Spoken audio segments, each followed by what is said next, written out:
We want to believe that we are in control of our own lives.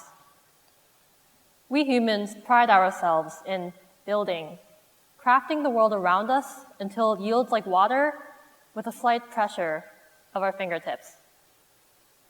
It's amazing how we've changed the world, pushed our boundaries outwards, left and right, up and down, changed the landscape from bushes of green to castles of silver. We've built devices that unlock mountains of data with a tap of a finger. We continue to do more, to do better, smarter, grander, seeking to uncover, to find, using our own hands and minds.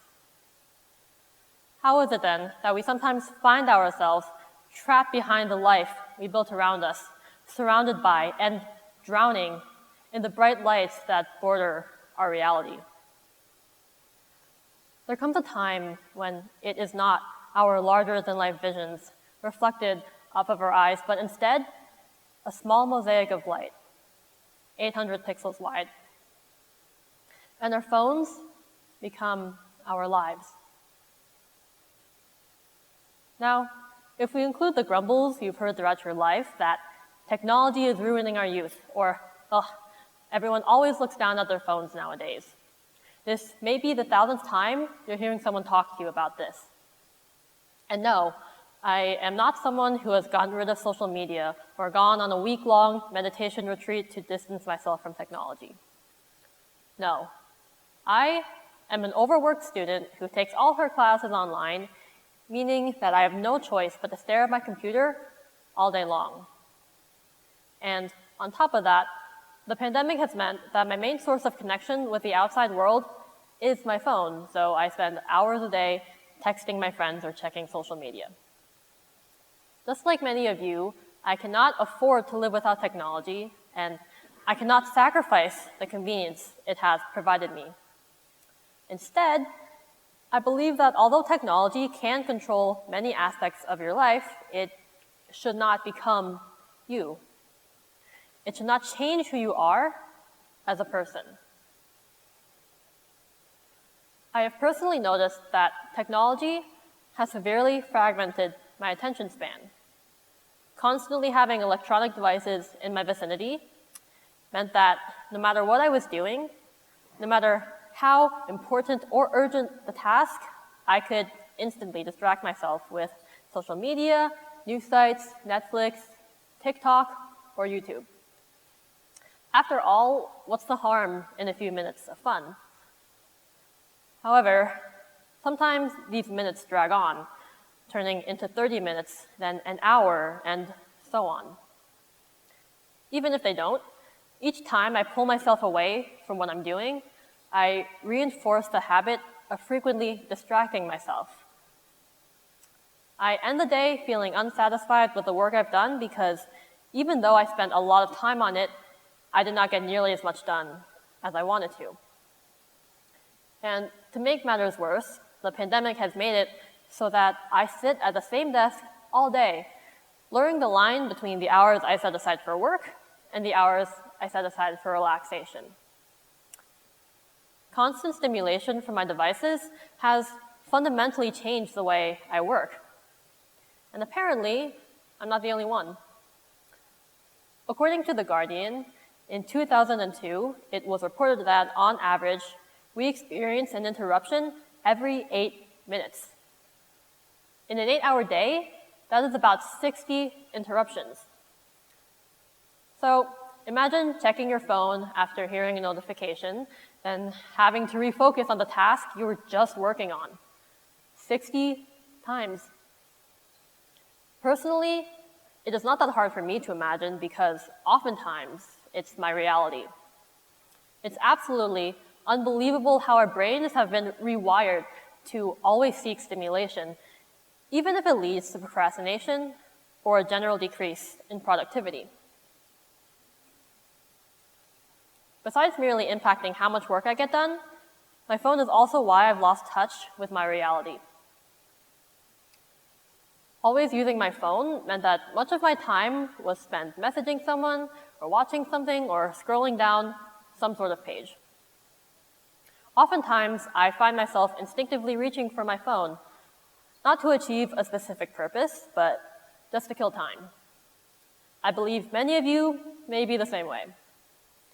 Whenever I am in public, the most common way I see people occupy their spare time is by looking at their phones. For many of us, bright screens have filled the space between the events in our day.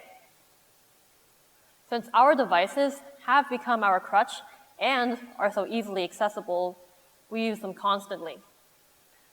As a result, we have come to subconsciously rely on them to a point where we habitually reach for our phones without even thinking about it.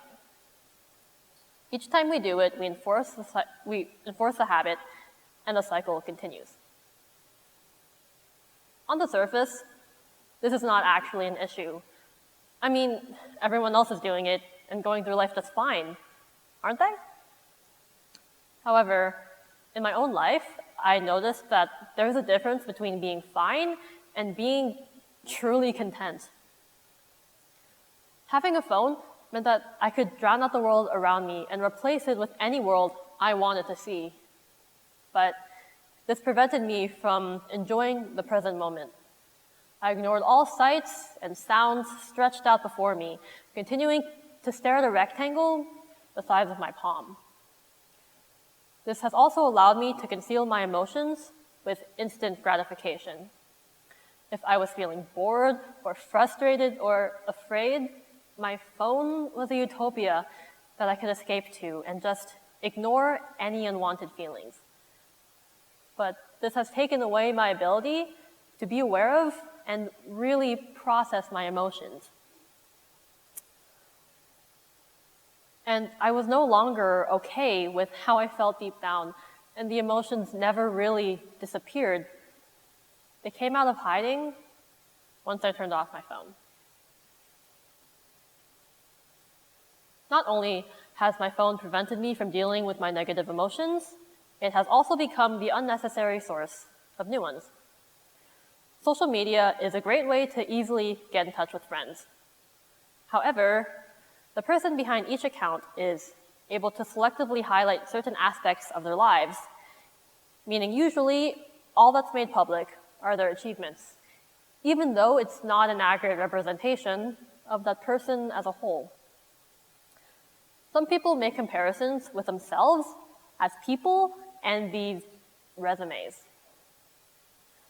That is why, according to How the World Changed Social Media by Daniel Miller, studies have linked an increase in social media usage with a higher likelihood that one develops depression, dissatisfaction, jealousy, negative body image, and loneliness. Personally, I began to measure people by estimating their followers to following ratio, as in the number of people that were following them divided by the number of people they were following. I felt as if there was something wrong with me if my ratio was not as high as that of many others I was following. I wondered what I could have changed about my life up to that point to make my ratio higher. Because I was at a point in my life where I did not know how to measure my own self-worth, that ratio became an easy and standard measurement to live based off of. It's not as if I was doing it consciously, but that habit of comparing myself to other people began to make me feel worthless. Even if it was silly that I felt that way, it's just one example of how social media has changed the way we think about ourselves. There are many actions you can take in your life to find a balance between technology and other parts of your day. You can leave your phone in another room while you're doing work. You can meditate and practice mindfulness to stay in the present. You can work on discovering your self-worth, which is a whole nother beast. There's a lot you can do and a lot of articles that will give you advice. But more than anything, it's important that you really want to do it. Seek to change your habits, not because of what other people say, not because of what I say, not even because of your phone telling you that your screen time averages to 8 hours a day. These signs can nudge you in the right direction, but for me, I realized that using my phone all the time meant that certain parts of my life were slowly fading away.